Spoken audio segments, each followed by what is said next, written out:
Pernahkah kamu berpikir mengapa ada orang yang langsung runtuh di bawah tekanan, sementara yang lain tetap tenang, teguh, dan percaya diri, bahkan saat segala sesuatu di sekitarnya tampak hancur? Kenyataannya memang pahit, tapi harus diungkapkan, kebanyakan orang rapuh secara emosional. Sebuah kritik kecil, sebuah rintangan tak terduga, atau hanya keterlambatan dalam rencana, dan tiba-tiba muncul keputusasaan, kecemasan, dan tindakan sabotase terhadap diri sendiri. Hasilnya sangat menyedihkan. Hubungan yang hancur, karir yang disia-siakan, kehidupan yang hilang dalam gangguan, ketakutan, dan hasrat tanpa henti untuk diakui. Tapi ada jalan keluar. Jalan kuno yang telah dibentuk oleh rasa sakit, disiplin, dan keberanian.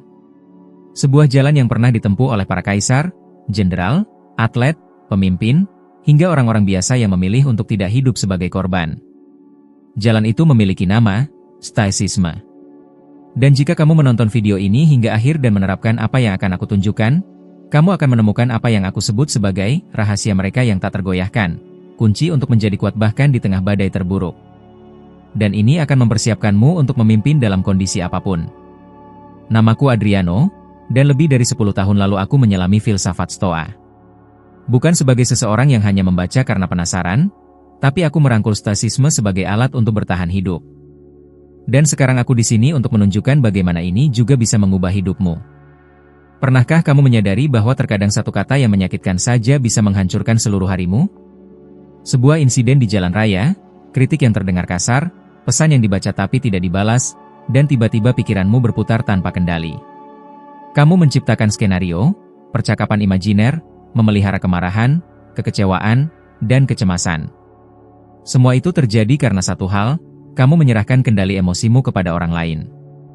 Stoicisme mengajarkan bahwa kebebasan sejati dimulai ketika kita belajar mengendalikan satu-satunya hal yang benar-benar milik kita, pikiran kita sendiri. Epictetus pernah berkata, siapapun yang bisa membuatmu marah, berarti dia mengendalikanmu. Dan sesakit apapun itu adalah kenyataan. Setiap kali kamu kehilangan kendali, kamu menjadi budak bagi emosi orang lain.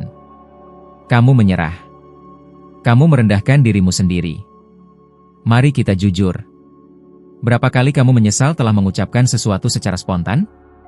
Berapa kali kamu merusak percakapan, hubungan, atau kesempatan hanya karena kamu tidak mampu menunggu selama 5 detik sebelum reaksi? Kamu merasa relate dengan hal ini? Karena sebagian besar orang pun merasa demikian. Ini terjadi hampir pada semua orang. Tapi tidak harus terus terjadi seperti itu. Di zaman sekarang, ketika segalanya serba cepat dan semua menuntut jawaban instan, kemampuan untuk berhenti sejenak adalah kekuatan yang luar biasa. Dan ini bukan berlebihan. Ilmu pengetahuan sudah membuktikannya.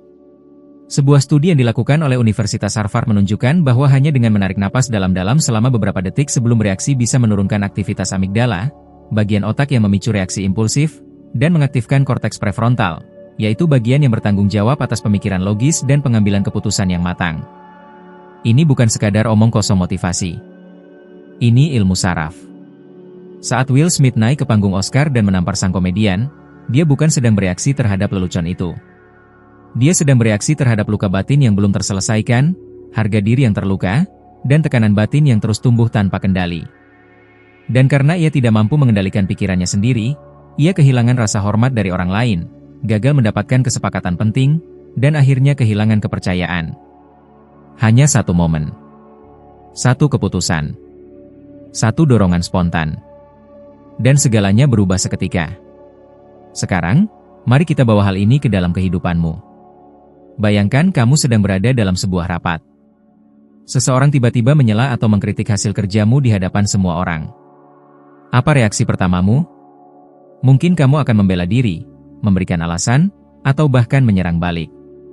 Namun, apa yang akan dilakukan oleh seorang stoik? Seorang stoik akan mendengarkan. Menarik napas panjang. Lalu mempertimbangkan, apakah kritik itu sebuah serangan atau peluang untuk berkembang? Karena seperti yang dikatakan Marcus Aurelius, jika itu benar, terimalah. Jika tidak, abaikan. Sederhana. Namun sangat kuat. Prinsip yang sama berlaku di rumah. Di jalanan. Di pesan singkat. Di tempat kerja. Di pasar. dalam hubungan dengan orang asing maupun orang terkasih. Kedamaianmu tergantung pada satu keputusan, bereaksi seperti kebanyakan orang, atau merespons seperti segelintir orang bijak. Dan berikut satu saran praktis, biasakan melakukan jeda sadar. Setiap kali sesuatu memancing emosimu, berhitunglah sampai 5. Dan dalam jeda itu, tanyakan pada dirimu, apakah ini sungguh penting? Apakah ini layak menguras tenagaku? Apakah ini berada dalam kendaliku? 9 dari 10 kali, kamu akan sadar bahwa itu tidak sepadan. Dan jeda kecil itu bisa menyelamatkan harimu. Menyelamatkan energimu. Menyelamatkan reputasimu. Kamu tidak perlu menjadi robot tanpa emosi. Namun kamu perlu memahami bahwa emosi bukanlah alasan untuk bertindak secara impulsif. Merasa itu manusiawi. Tapi bereaksi tanpa kendali adalah pilihan. Dan disitulah letak perbedaan antara orang yang tenggelam dalam badai emosinya, dan orang yang memimpin dirinya sendiri. Coba bayangkan apa yang terjadi jika kamu mulai menguasai caramu merespons. Orang-orang akan mulai lebih percaya padamu. Kamu menjadi seseorang yang dapat diprediksi dengan cara yang baik. Seseorang yang tidak mudah marah. Tidak kehilangan kendali. Tidak mudah goyah oleh hal-hal kecil. Dan di zaman ini, itu sangat langka. Dan karena langka, itu menjadi sesuatu yang sangat dihormati. Itulah yang disebut kepemimpinan emosional. Kamu mulai memengaruhi suasana, bukan karena suaramu keras, tapi karena kamu berbicara dengan jernih. Karena kamu mendengarkan dengan penuh perhatian. Karena kehadiranmu membawa ketenangan. Dalam hati kecil setiap orang, mereka mencari satu hal, seseorang yang tidak mudah goyah diterpa angin. Mengendalikan reaksi adalah latihan. Sebuah kebiasaan yang perlu dilatih setiap hari. Tapi setiap kali kamu mampu menahan diri, bukannya langsung menyerang, kamu mendapatkan sedikit lebih banyak kuasa atas dirimu sendiri. Dan itu adalah satu-satunya kuasa yang tidak akan pernah bisa diambil siapapun darimu. Jadi, lain kali ada sesuatu yang mencoba mengguncangmu, ingatlah, jika seseorang masih bisa memancing emosimu, berarti masih ada pekerjaan yang harus dilakukan di dalam dirimu. Dan pekerjaan itu suci. Karena siapa yang mampu menaklukkan dirinya sendiri, mampu menguasai segala keadaan. Sudah berapa kali kamu merasa gelisah tentang sesuatu yang sebenarnya tidak bisa kamu ubah? Apakah kamu pernah merasa terobsesi dengan pesan yang belum dibalas, hasil yang tidak kunjung datang, atau tindakan orang lain yang sama sekali tidak bisa kamu kendalikan? Sungguh luar biasa betapa banyak energi, kesehatan, dan malam tanpa tidur yang kita habiskan untuk hal-hal yang sepenuhnya di luar kendali kita. Dan yang lebih menyedihkan, kebanyakan orang hidup seperti ini. Menderita jauh sebelum waktunya, tersiksa oleh asumsi, memikul beban yang seharusnya tidak mereka tanggung. Seneca pernah berkata, orang yang menderita sebelum waktunya, menderita lebih dari yang semestinya. Dan inilah salah satu racun paling berbahaya dalam kehidupan modern, penderitaan yang tidak perlu. Kekhawatiran tentang masa depan yang belum tiba. Kecemasan untuk mengendalikan pendapat orang lain tentang dirimu. Kebutuhan untuk menyenangkan semua orang, menjadi sempurna, dan memprediksi setiap rincian. Semua ini menguras pikiran. Dan yang paling menyedihkan, semuanya sia-sia. Filsafat Stoa mengajarkan kita untuk membedakan antara apa yang milik kita, dan apa yang bukan. Hidup terbagi dalam dua kategori, hal-hal yang berada dalam kendali kita, seperti pikiran, tindakan, dan keputusan kita, dan sisanya. Dan semua yang berada di luar kategori pertama itu harus dilepaskan. Tapi kebanyakan orang justru melakukan hal yang sebaliknya. Mereka mencoba mengubah orang lain. Memaksa keadaan. Mengatur hidup seperti naskah cerita, padahal hidup adalah lautan tak terduga. Dan apa yang terjadi pada orang yang melawan arus laut? Dia tenggelam. Lihatlah apa yang terjadi pada Britney Spears. Selama bertahun-tahun, dia disebut sebagai kesayangan Amerika. Tapi di balik panggung, ada tekanan luar biasa, harapan yang tidak masuk akal, dan hidup yang dikendalikan oleh orang lain. Dia tidak lagi memegang kendali atas keputusannya, citranya, atau kebebasannya. Dia kehilangan kekuatan atas apa yang ada di dalam dirinya, karena dia berusaha bertahan dari tekanan di luar. Akibatnya adalah kehancuran yang terjadi di depan umum. Sebuah jeritan minta tolong yang diabaikan banyak orang. Sebuah peringatan sunyi tentang apa yang terjadi saat kamu mencoba menjalani hidup sepenuhnya di tangan orang lain. Sekarang bayangkan hal itu dalam hidupmu sendiri. Berapa kali kamu kehilangan ketenangan hanya karena mencoba memahami kenapa seseorang bersikap seperti itu? Berapa banyak malam yang kamu habiskan menyesali hal yang sudah berlalu?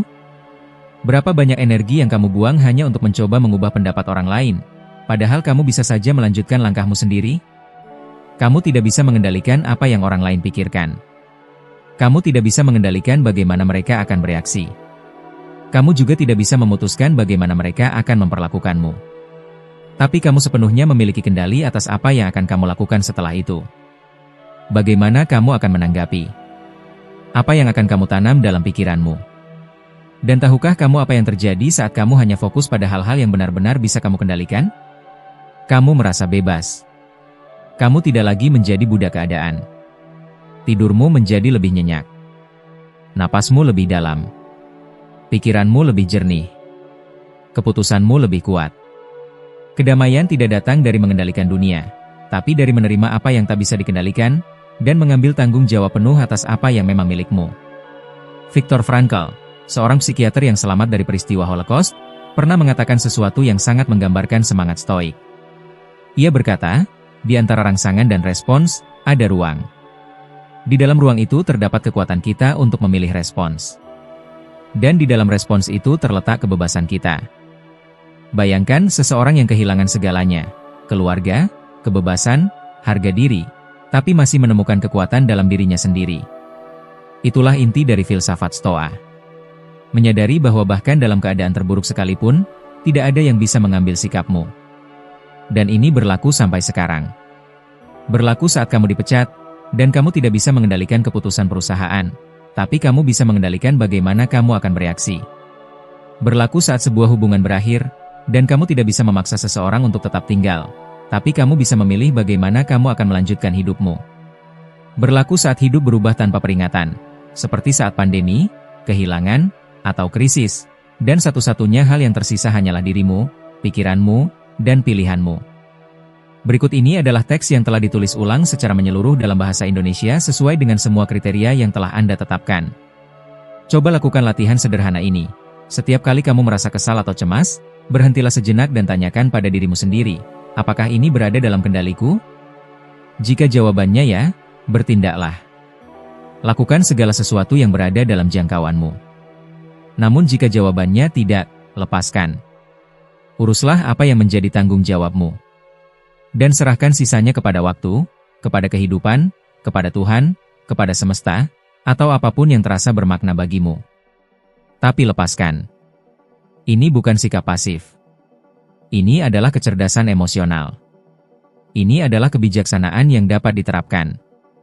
Karena sementara banyak orang sibuk berusaha menggenggam angin, seorang stoik justru memusatkan perhatian pada di mana ia menapakkan kaki. Ia tetap kokoh, bahkan saat segala sesuatu di sekitarnya sedang bergerak. Itulah mengapa dia menjadi pemimpin. Karena siapapun yang menguasai dunia batinnya, tidak bergantung pada dunia luar untuk terus melangkah. Dan semakin cepat kamu menerapkan hal ini, semakin ringan hidupmu akan terasa. Karena berusaha mengendalikan sesuatu yang tak bisa dikendalikan, itu seperti berlari dengan jangkar yang terikat di kaki. Kamu bisa bergerak, tapi selalu dengan rasa sakit, selalu dengan usaha yang tidak perlu. Lepaskan. Fokuskan energi pada apa yang benar-benar bisa kamu kendalikan. Dan kamu akan menyadari bahwa, bahkan di tengah kekacauan, ada jenis kedamaian yang tidak bisa direnggut siapapun darimu. Itulah kedamaian orang-orang yang tak tergoyahkan. Pernahkah kamu menyadari betapa mudahnya membuat janji pada diri sendiri, lalu melanggarnya keesokan harinya? Hari Senin aku mulai diet. Besok aku bangun pagi. Hari ini adalah terakhir kalinya aku melakukan hal ini. Tapi saat Senin datang, saat alarm berbunyi, saat godaan muncul, kamu menyerah. Dan setelahnya datang rasa bersalah. Kekecewaan. Perasaan seperti berjalan dalam lingkaran, seolah-olah kamu selalu harus memulai kembali. Kebenarannya adalah, tanpa disiplin, bahkan impian terbesar pun hanya akan menjadi debu. Kebanyakan orang menganggap disiplin itu seperti penjara. Bahwa itu berarti membatasi diri, menyiksa diri, memaksa diri. Tapi yang tidak mereka sadari adalah bahwa justru ketiadaan disiplinlah yang benar-benar membelenggu kita. Membuat kita terjebak dalam kecanduan, penundaan, dan kebuntuan. Seneca berkata, menjadi budak nafsu adalah bentuk perbudakan yang paling menyedihkan. Dan dia benar. Ketika kamu tidak mampu mengendalikan doronganmu, kamu akan terus diseret olehnya. Hidupmu akan dijalani secara otomatis, selalu berkata iya pada segala hal yang mudah, nyaman, menyenangkan, dan berkata tidak pada segala sesuatu yang butuh perjuangan, pengorbanan, dan konsistensi. Dan disinilah kebanyakan orang gagal. Disiplin adalah pemisah antara aku ingin dan aku berhasil. Dan tidak ada jalan pintas. Tidak ada pencapaian yang kokoh tanpa pengulangan, tanpa pengorbanan, tanpa rasa sakit. Ilmu pengetahuan menunjukkan hal ini dengan jelas. Sebuah studi dari University College London mengungkapkan bahwa, secara rata-rata, diperlukan waktu sekitar 66 hari untuk membentuk satu kebiasaan yang kuat. Artinya, kamu harus mengulang satu perilaku selama lebih dari 2 bulan sebelum ia terasa alami. Namun kenyataannya, kebanyakan orang menyerah bahkan sebelum melewati 7 hari. Tahukah kamu kenapa? Karena mereka sudah kecanduan hasil yang instan. Karena mereka mengira kenikmatan sama dengan kemajuan. Padahal itu racun. Mike Tyson adalah contoh klasik dari hal ini. Ia memiliki segalanya, bakat, kekuatan, ketenaran, kekayaan. Dalam nilai tukar saat ini, kekayaannya setara dengan sekitar 4 triliun rupiah. Tapi ia tidak memiliki disiplin. Ia tenggelam dalam kehidupan yang penuh dengan kesenangan berlebihan, dorongan impulsif, dan godaan. Akibatnya, hampir semuanya lenyap darinya. Karena bakat tanpa disiplin itu seperti pedang yang tidak bisa diarahkan, bisa melukai, tapi juga bisa menyakiti pemiliknya sendiri. Sekarang pikirkan dirimu sendiri. Berapa banyak kesempatan yang sudah kamu lewatkan hanya karena kamu tidak konsisten? Berapa kali kamu mengingkari dirimu sendiri dengan berkata bahwa kamu akan berubah, tetapi tetap berada di tempat yang sama? Berapa banyak rencana yang tidak selesai, janji yang dilanggar, awal yang tidak pernah berujung? Disiplin adalah jembatan yang menghubungkan niat dengan pencapaian. Tanpa itu, kamu mungkin bisa bermimpi setinggi langit, tapi tetap akan merangkak dalam kenyataan. Disinilah stoicisme hadir sebagai alat nyata. Marcus Aurelius, meskipun seorang kaisar Roma, menulis di buku hariannya setiap hari. Ia melakukan refleksi diri. Ia mengamati tindakannya sendiri. Ia terus-menerus mengingatkan dirinya untuk hidup seolah-olah setiap hari adalah hari terakhirnya. Ini bukan filsafat yang abstrak. Ini adalah latihan disiplin yang nyata, sehari-hari. Ia bisa saja menyerah pada kemewahan, kebanggaan, dan kekuasaan, namun ia memilih hidup dengan kesederhanaan, dengan tujuan, dengan pengendalian diri. Itulah kekuatan sejati. Kebebasan sejati adalah tidak menjadi budak dari dirimu sendiri. Sekarang, mari kita terapkan pada kehidupanmu sehari-hari. Bangun pagi, meskipun kamu enggan. Makan dengan kesadaran, walau makanan cepat saji tampak lebih menggoda. Belajar walau tubuh terasa lelah. Mengucapkan tidak pada gangguan kecil yang terlihat tak berbahaya, namun diam-diam mencuri waktumu dan fokusmu. Setiap keputusan kecil seperti itu sedang membentuk siapa dirimu sebenarnya. Karena pada akhirnya, kamu adalah apa yang kamu lakukan berulang-ulang. Seperti yang dikatakan Aristoteles, kita adalah apa yang kita lakukan secara berulang. Maka keunggulan bukanlah tindakan sesekali, tetapi kebiasaan. Jika kamu ingin hasil yang berbeda, kamu harus menciptakan kebiasaan yang berbeda. Dan kebiasaan itu hanya lahir lewat disiplin. Dan jika kamu sedang menunggu datangnya motivasi, lupakan saja. Motivasi itu tak bisa diandalkan. Hari ini datang, besok menghilang. Yang tetap berdiri saat semuanya terasa berat, adalah disiplin. Ia adalah mesin tenang yang membawa kamu ke tempat yang hanya bisa dicapai oleh sedikit orang. Sekarang, biar aku patahkan pola pikirmu. Jika kamu sedang berpikir, aku pemalas, aku tak pernah disiplin, aku sudah gagal berkali-kali, dengarkan baik-baik, kamu bukan apa yang telah kamu lakukan hingga hari ini. Kamu adalah apa yang kamu pilih untuk mulai lakukan dari sekarang. Disiplin itu tidak turun dari langit. Ia dibentuk. Ia diupayakan dengan kerja keras. Dan semua orang memulainya dari titik yang sama, dari nol. Lihat saja Joko Willing. Seorang mantan perwira Angkatan Laut Amerika Serikat yang bisa saja pensiun dan menghilang begitu saja. Tapi dia memilih untuk tetap menjadi contoh hidup dari disiplin. Ia bangun setiap hari pukul 4:30 pagi hari. Ia berolahraga, menulis, mengajar. Jutaan orang mengikuti pria ini karena dia menjalani apa yang dia ajarkan. Dan apa yang dia katakan? Disiplin adalah kebebasan. Karena ketika kamu disiplin, kamu tidak bergantung pada motivasi, cuaca, keberuntungan, atau siapapun. Kamu melakukan apa yang harus dilakukan. Titik. Jadi jika kamu ingin menjadi orang yang tidak tergoyahkan, berhentilah menunggu keinginan. Mulailah bertindak. Buat rutinitas. Penuhi janji yang kamu buat untuk dirimu sendiri. Pegang kata-katamu bahkan saat tak ada yang melihat.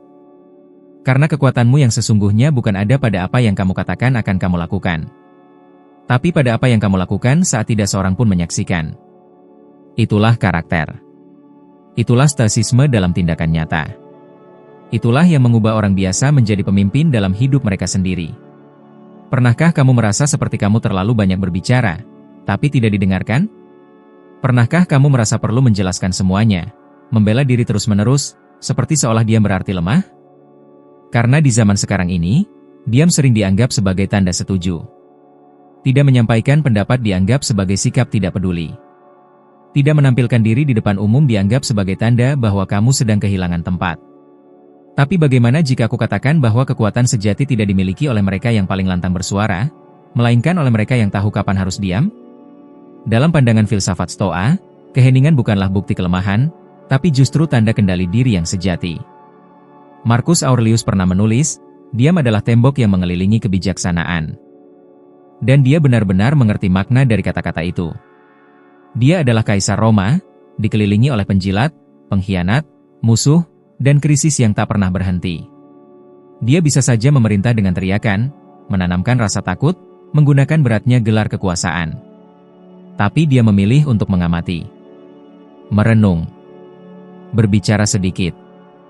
Karena pemimpin sejati tidak perlu berteriak untuk dihormati. Dia hanya perlu utuh di dalam dirinya. Sekarang bandingkan dengan dunia saat ini. Semua orang seolah harus punya pendapat tentang segala hal, setiap waktu. Kalau kamu tidak menyampaikan sesuatu di media sosial, maka kamu dianggap tidak berpihak. Setiap percakapan jadi ajang adu siapa yang paling cepat memotong ucapan orang lain, siapa yang paling keras, siapa yang paling viral. Kita kecanduan mengekspresikan diri, tapi secara paradoks, kita merasa makin kosong di dalam. Dan itu bukan kebetulan. Pusat Riset Pew baru-baru ini merilis sebuah penelitian yang menunjukkan bahwa penggunaan media sosial secara intensif sangat terkait dengan meningkatnya gejala kecemasan, stres, dan rasa tidak cukup. Terlalu banyak eksposur perlahan-lahan membuat kita sakit. Dan yang paling berbahaya adalah, kebanyakan orang tidak sadar hingga mereka sudah tenggelam dalam kebisingan itu. Lalu apa yang ditawarkan filsafat Stoa sebagai penawarnya? Seni untuk mundur sejenak. Kekuatan pengendalian diri.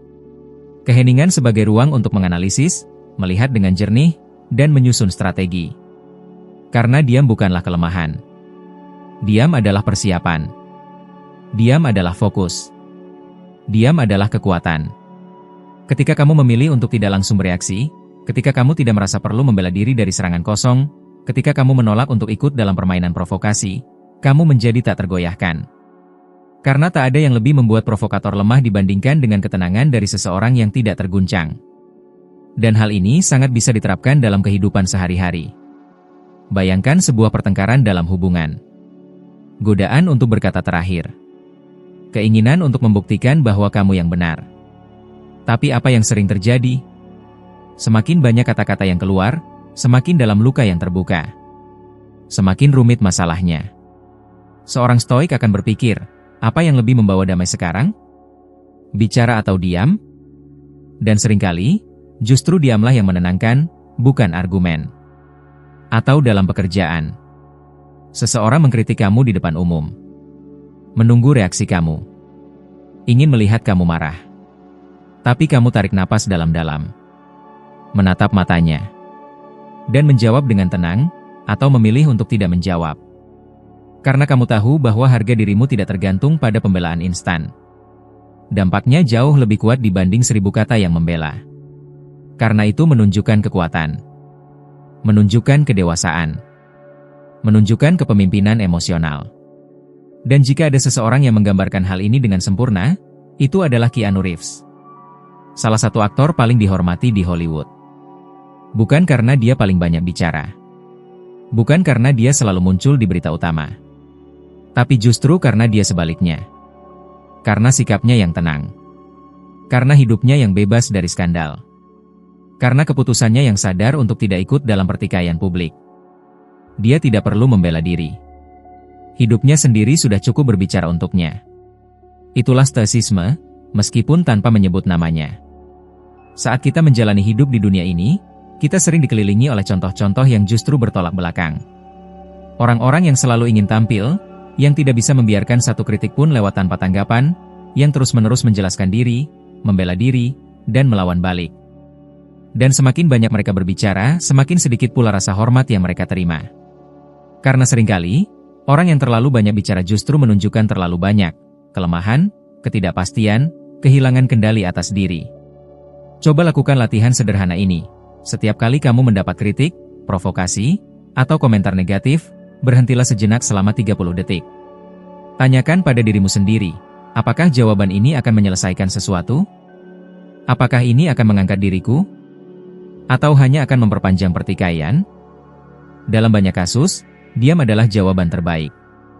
Dan diam itu bukanlah tanda kelemahan, tapi bentuk strategi yang kuat. Karena saat orang lain menguras tenaga untuk memancing emosimu, kamu tetap berdiri tegak. Dan itulah yang paling menggentarkan, ketenanganmu. Seorang stoik memahami bahwa ada waktunya berbicara, dan ada waktunya untuk diam. Dan diam pun adalah bentuk komunikasi. Ia menyampaikan kebijaksanaan. Ia menyampaikan kendali. Ia menyampaikan bahwa kamu tidak perlu membuktikan apa-apa kepada siapapun. Dan di zaman sekarang, itu adalah salah satu bentuk kebebasan yang paling langka dan paling berdaya. Kamu tidak harus terlibat dalam setiap percakapan. Tidak harus menjawab segalanya. Tidak harus selalu memberi penjelasan.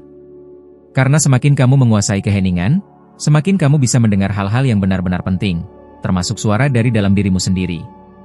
Dan saat kamu akhirnya memilih untuk berbicara, kata-katamu akan memiliki bobot. Karena ia lahir dari perenungan, bukan dari reaksi. Suara orang yang terus-menerus berbicara akan tenggelam dalam kebisingan. Tapi diam dari seseorang yang tahu kapan waktu yang tepat untuk bersuara, itu akan bergema. Itu akan mengubah. Itu akan memimpin. Karena orang yang tidak butuh untuk selalu terlihat, adalah orang yang sudah bisa melihat dirinya sendiri dengan utuh. Dan itu, saudaraku, adalah kekuatan yang tidak bisa digoyahkan siapapun. Siapa yang bisa mengendalikan dirinya sendiri, bisa mengendalikan keadaan apapun.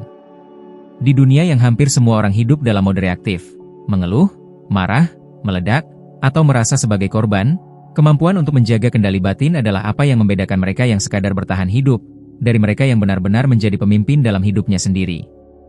Apa yang kamu dengar hari ini bukanlah teori yang indah. Ini adalah praktik nyata. Sebuah pilihan harian. Sebuah perubahan sikap yang bisa kamu mulai sekarang, dan bisa mengubah rutinitasmu, hubunganmu, kariermu, dan yang paling penting, hubunganmu dengan dirimu sendiri. Jika kamu mulai menerapkannya hari ini, bukan besok, bukan hari Senin, tapi hari ini, kamu sudah bisa merasakan dampaknya. Kamu akan tidur lebih tenang. Bertindak dengan lebih jernih. Berbicara dengan lebih bermakna. Berhenti membuang waktu untuk hal-hal yang tidak bisa kamu kontrol, dan mulai membangun kekuatan dari hal-hal yang sungguh penting. Terima kasih telah menyertai saya sampai akhir. Dan jika perjalanan ini punya arti untukmu, ketahuilah bahwa di video selanjutnya yang muncul di layar sekarang ini, kamu akan naik satu tangga lagi dalam perjalanan menuju kebijaksanaan stoik, dan menjadi 1% lebih baik dari dirimu yang sekarang. Saya tunggu kamu di sana.